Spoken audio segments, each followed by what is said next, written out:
Hi, it's Colin from Cartwright Fitness again. Um, this is the first of my body composition measurements. So I'm going to determine all my body fat percentages and also the thickness of fat on three different parts of my body. Now it's 11 weeks until the race that I'm going to be doing, and I'm going to document my body fat changes over the next 11 weeks. Now my training is going to be fairly fixed. Obviously got a limited amount of time that I'm willing to invest in my training. Obviously, I've got a family. I want to spend time with them, so I don't just want to spend all my time training.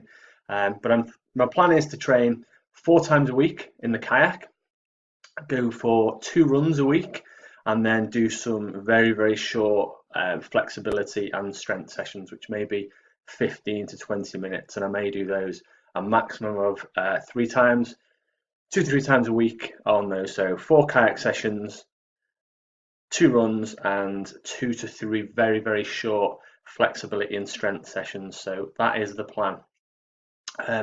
What I'm going to use to measure my body fat percentage is the BodyMetrix ultrasound. So this ultrasound device plugs into USB, and this is the software you can see on the screen at the moment. And we're going to use a body composition formula. This is the one I tend to favour, and it measures the fat thickness on my thigh, my chest and my waist. I'm going to go through these measurements live now.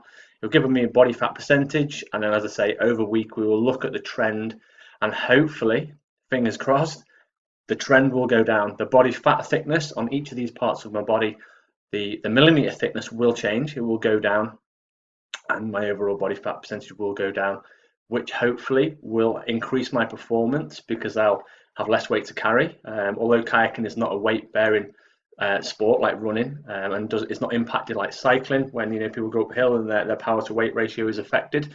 There is quite a bit of running in the 125-mile kayak race that I'm doing. I think there's something like 77 portages, so I've got to get out of the boat 77 or so times and run along the bank with my kayak. So obviously it's going to impact if I have additional weight to carry on there. We'll also look at the muscle tissue thickness, and just to ensure and check that periodically to make sure that whilst I am engaging in a lot of training and activity, that I'm not losing any muscle tissue or minimizing the loss of muscle tissue. So we want to be losing body fat. My weight may go up, my weight may very well go up, but we want to see the body fat percentage go down.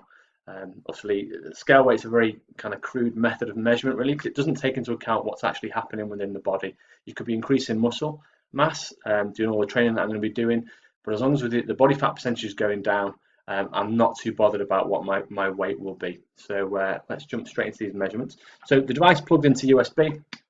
I pop a small amount of ultrasound gel onto the top of this device, and what I'm going to do is move this device over the midpoint of my thigh. The midpoint of my chest measurement is from the crease in the armpit and the nipple, so I'm going to go midpoint there, and then finally the waist, which is 1 inch right of the belly button, and then move the BodyMetrix over about a 2 inch area there. It will give me the average fat thickness for each of these parts of the body, which will then run through the Jackson and Pollock formula here, which is a well-known formula, and give me a body fat percentage, which is what we're going to use to measure moving forward. I'll always use the 3 site. I'll always try and measure on a Monday, and I know today's not a Monday, but I kind of missed yesterday, so we'll measure all those on a Monday going forward from this point. And yeah, it'll be interesting to see what happens. Any tweaks that I need to make, I'm obviously not going to be training anymore. I'm not planning to do any more. I find this balance for me works really well. I can recover from training. I've obviously got time with the family, time in the business. Obviously, I've got to still work. So this works very well for me. So any tweaks that I need to make for losing body fat are likely to come from nutrition. I don't have a super strict diet. I do indulge in the occasional treat and bit of cake, which I think is you should be able to do that. So what I'll do is, if I'm not losing the body fat at the rate I want to, obviously I can't increase that amount of training, or don't want to increase that amount of training, I will then start to look at my diet and the small tweaks that I can potentially make in my diet to reduce this body fat and maybe create a small calorie deficit, without going over the top and having to count calories and do all those which again I'm not prepared to do. So let's jump in and start taking some of these measurements. I'll talk you through what's happening with these measurements when I do it. So right side of the body, I'm going to go from the midpoint on my, I know you can't see that, but I'll be able to show you some of the other measurements in a second.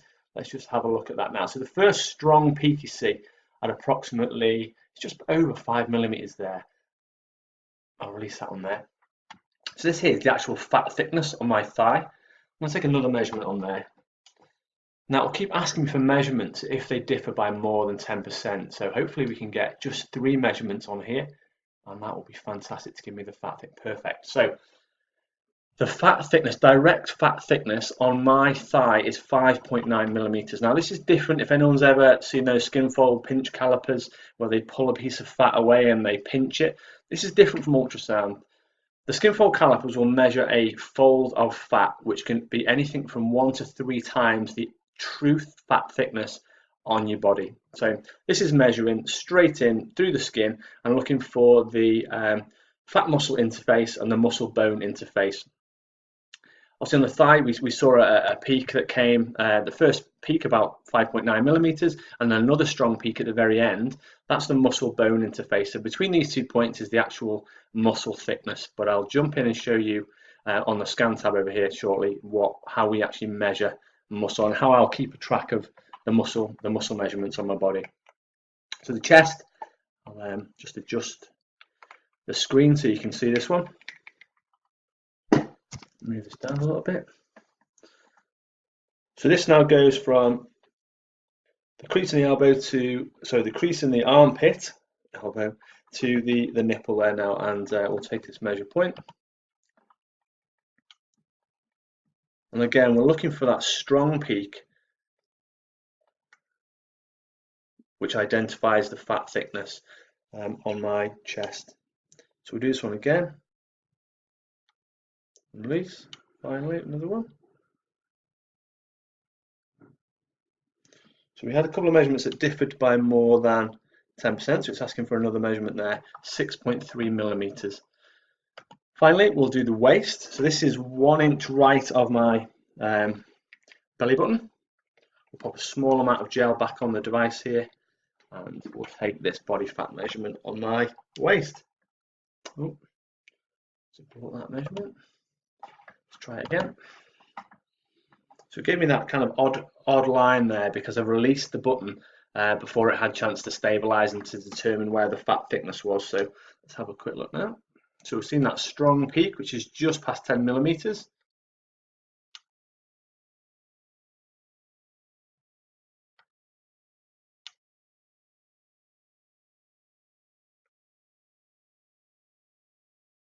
There we go, body fat percentage, 15.9%. So there we have it, a baseline measurement for me to start to hopefully reduce that over the next 11 weeks. And yeah, I'm looking forward to seeing the impact that this training and any tweaks to my nutrition have on here. Before I sign off, I'll show you the scan feature, which will actually allow us to just take some measurements on various parts of my body. We'll just do a quick bicep measurement, and I'll show you exactly how this works. We'll just enable the scan. It's going to be on my bicep. This time, rather than moving over this 2-inch area, I'm actually going to go from the midpoint of the bicep right down to the crease in the elbow. So I'll try and move this down. And what you'll see as I'm taking this measurement is this graph here populate from left to right, and it will actually give us a live ultrasound scan of my bicep.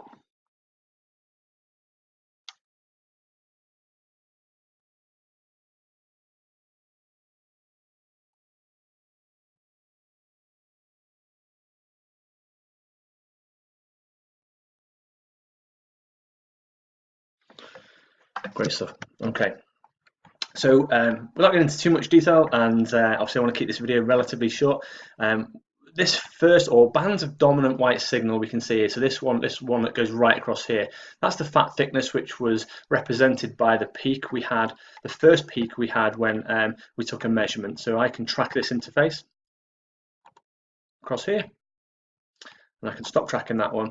And now this really strong dominant band of white signal we have here is the muscle bone interface. So between this point here and here is the actual muscle thickness on my bicep.